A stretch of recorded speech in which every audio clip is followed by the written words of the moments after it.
Volgende op Diepe Waters. Klink vir my asof daar iets aan die gang is tussen Hannelie en Wian. Hannelie en Wian. Maar wat gaan praat jy met my pa? Jy het regtig nou my lewe opgemors. Net soos die Nina se lewe verwoes het.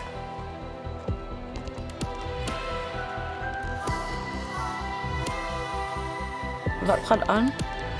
Is Arlie? Nie op die oomblik nie, hy is na 'n vergadering toe. Wou jy eintlik met hom praat? Nee, ek het eintlik vir jou kom soek.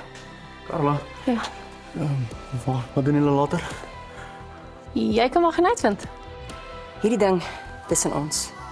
Ek is jou afrigter en ons moet dit stop. So, hoe gaan dit met jou crush? Ek het aanbeweeg.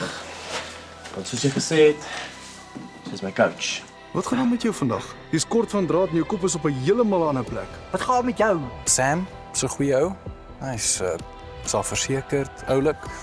Hoe reageer hy op jou poesie? Hy verstaan dit nie regtig nie. Ek's bekommerd oor Hanlie. Sy spandeer al haar tyd saam met my creepy Wian ou. Hy werk by Helderhoop. Die halweghuis. Ja, So jy dink nie ek's 'n simpel meisiekind nie. Jy is 'n merkwaardige, indrukwekkende vrou. Hoe is almal vanaand? Marco het laat weet dat hy laat gaan wees. En Annelie?